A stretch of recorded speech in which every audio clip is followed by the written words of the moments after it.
Hey guys, welcome back to my YouTube channel if you're returning, or welcome to my YouTube channel if you're new. So today we have part 2 of our systems of equations series that we've been doing. So we already did a video on elimination. I'll definitely be sure to link that below. Today we are doing substitution as a method for solving systems. So I would like to say, if you guys are looking for more content on systems, or honestly every single topic tested on the SAT math, definitely be sure to check out our book right over here, No BS SAT Math. It's available on Amazon for $27.95. Gonna link that in the description below, as well as our June SAT crash course. So yeah, let's get started on part 2 today. Without further ado, let's head into today's video. Alrighty, so let's get started with question number 3. So this is going to be a little bit different from elimination, and we said before, if you want to look at the last video, I would definitely suggest watching that before this. We said that we're going to want to do the elimination method whenever we have the following setup. Whenever we have like an ax plus a by is equal to some number c, and then at the bottom we have a dx plus ey is equal to some number f. So whenever we have the setup such that the x's and the y's are on one side and then the numbers are on the other side, we're going to want to do elimination. For pretty much any other form, we're going to want to use substitution, which is what this entire video is going to be about. So let's erase this right here. So they're asking us here, what is the value of y? So whenever we want to get the value of one variable, we want to isolate the other variable, which in this case is going to obviously be x. Okay, so let's go ahead and do that. So we can either do, we could plug in this 4x plus 4 equals x. We can go ahead and plug that in up here. I think it would probably be a little bit easier though to just work out the kings for this top equation and then plug that into the bottom, because it's going to be really annoying to deal with the top one if we do that. So if we cross multiply here, we have x over y is equal to 6 over 1. So we get that x is equal to 6y when we just go ahead and cross multiply. So we can go ahead and take that and plug it in right here in place of x. So we get that 4 times y plus 1 is equal to, we're going to sub in 6y for x right over here, is equal to 6y. We get then, distributing this, that 4y plus 4 is equal to 6y. Subtract 4y from both sides. We then get that 4 is equal to 2y. So y then is equal to 2 as the final answer. So that's going to be choice A. Alrighty then, checking out number 12 right here. So we can see that this one's actually pretty cool because there's not really any manipulation or moving around that we have to do in order to get this question. So we can see first and foremost that in the top equation, we have 1/2 y. So we can automatically go ahead and substitute in 4 in place of the 1/2 y we have down here. So that would feed back to us x minus 4 is equal to 2. So we're going to add 4 then to both sides. So we simply get that x is equal to 6. So the whole point, again, guys, of substitution is about isolating one variable and swapping it into the other equation for that variable that we isolated. All right, so now let's check out question number 9. So we can see in this case, it really doesn't matter which one we solve for because they're asking us for the product here, x times y. So inevitably, we're going to need to solve for both variables. I can see that in the top equation, again, I already have y in terms of x squared here. So let me go ahead and where I see y in the bottom equation, just swap in an x squared right over here. So that gives us 2x squared plus 6 is equal to, and let's distribute here, 2x plus 6. So typically when we have a squared term, we have a quadratic, we're going to want to move everything over to one side and set it equal to 0 in order to find the solution. So let's go ahead and do that. So we're going to subtract 2x and then 6. So let's go ahead and do that here. So this side is going to become equal to 0. The plus 6 and the minus 6, that's going to cancel out. So we're just left with 2x squared minus 2x is equal to 0.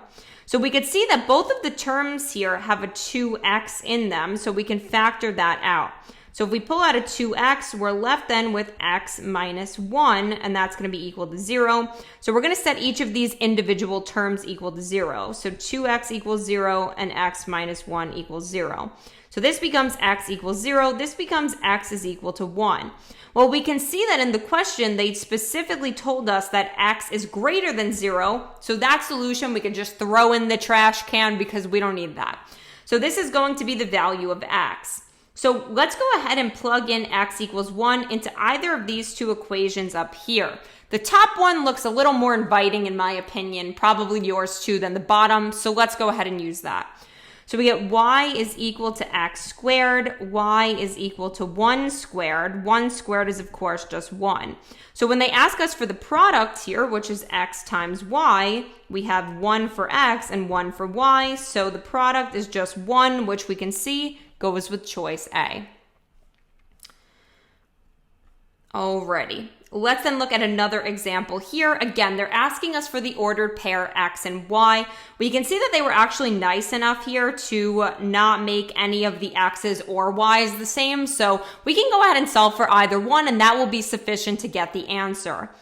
All right, so we can see that again at the top right here, we have x is equal to y minus 3. So wherever we see x in the bottom equation, let's go ahead and plug in y minus 3.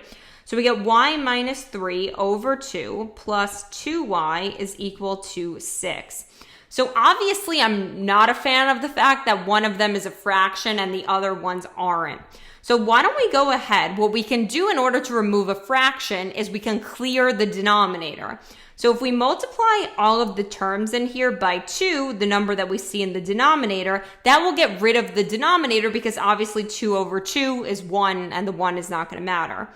So this becomes y, we got to obviously distribute that to everything, y minus 3 plus 4y is equal to 12. So this simplifies to 5y minus 3 is equal to 12. We can add 3 to both sides then. We get 5y is equal to 15. So y is equal to 3 when we divide both sides by 5.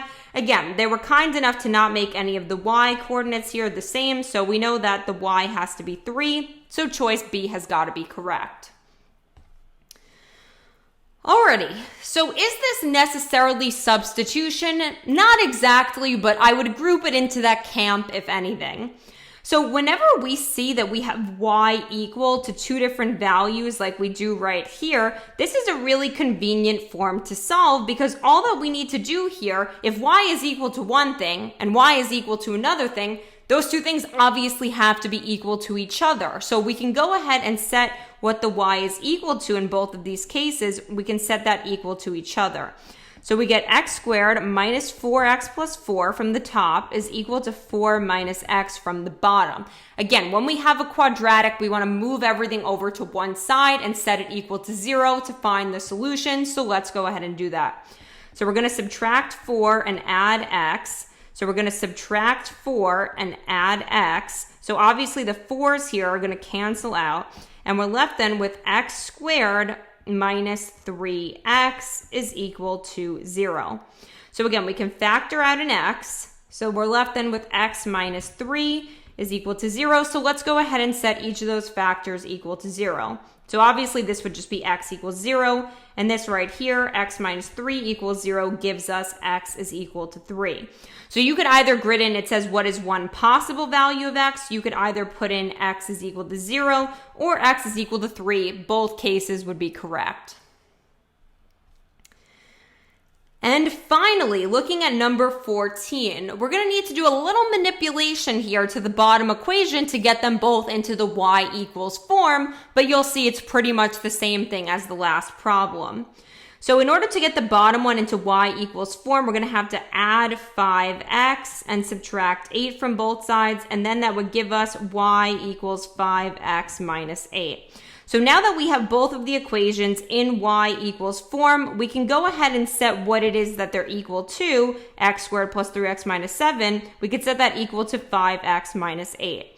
So x squared plus 3x minus 7 equals 5x minus 8. Again, as we've said twice already, we want to go ahead and move everything over to one side, set that equal to 0.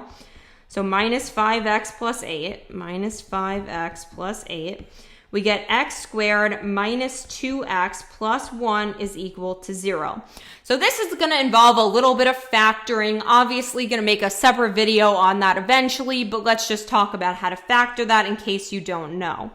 So when we factor a quadratic like this, we're looking basically for two values that are going to add to this term and multiply to this term. So they're going to add to the b term and multiply to the c term. So the only two numbers that would possibly add to -2 and multiply to +1 would be -1 and -1. And again, that's going to be equal to 0. So we're going to go ahead and set each of them equal to 0. Obviously, they're exactly going to be the same number.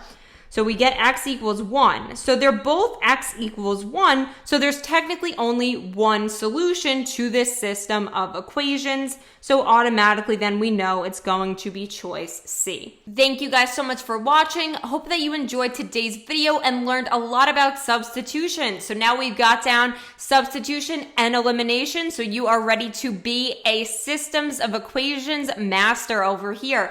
So stay tuned for next week. We're going to be doing systems of equations word problems. So after that, you will be all prepared completely for systems questions on the SAT.